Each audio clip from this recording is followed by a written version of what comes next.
Suspended National Deputy Police Commissioner for Crime Detection, Lieutenant General Shadrack Sibiya, is set for his second day before the Parliamentary Ad Hoc Committee looking into issues of national security. Let's cross now to SABC News reporter Abra Barbier in Cape Town for an update. Abra, quite an eventful first day, and again, getting off to a bit of a tentative start, but then going once again into a marathon session. Just a quick wrap of yesterday's proceedings. Sakina, good morning. Yes, another marathon day. That seems to be the key word these days. I've been hearing that for the last 2 weeks. Marathon sessions here in Parliament, and we often forget that we have marathon sessions in Parliament on an almost daily basis in all committees here. But there is a lot to unpack coming from yesterday's meeting.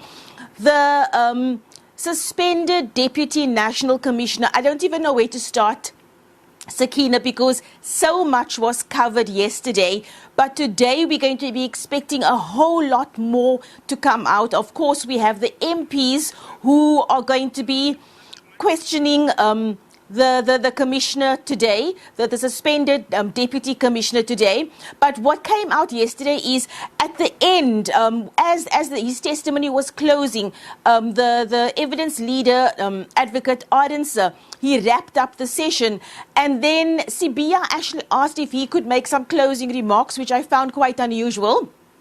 And he spoke about the current conditions that he and his family are living in, the state, the mental state that he is living in, all the various cases that he has to deal with. He said that he couldn't even bring all his devices to the committee yesterday because those devices had been confiscated. The one device that he was sitting with, he said, and he still chuckled, as well as the evidence leader, he said that when it was done in the committee, that device also needs to be handed over.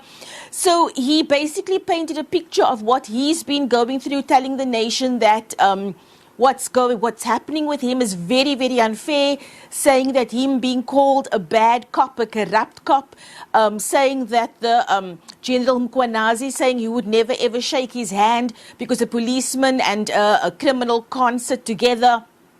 He basically said that he was very shocked, surprised, disappointed at the things that are being said about him by Mkwanazi as well as National Police Commissioner Masimola.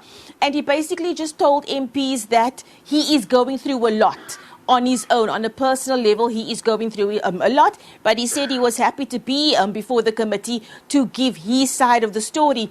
Another thing that he was emphatic about, there's a specific WhatsApp which seems to be directed or have been sent to one of the deputy ministers because it starts with, hello, comrade DM. And Sibiya said, I am not a comrade, I'm not affiliated to any political parties, I do not. He basically completely distanced himself from that WhatsApp. He was really firm about telling the committee he was not the author of that WhatsApp. So he was basically just trying to explain where he was coming from and what his role in all of yesterday's, or in all of the proceedings were over the last few months and weeks. Sakina? Oh, thanks so much, Abra. And of course, it was very interesting, and we'll chat more about what's to be expected from today's proceedings as we move along. But that's Abra Barbier, our reporter in Parliament, watching the ad hoc committee for us.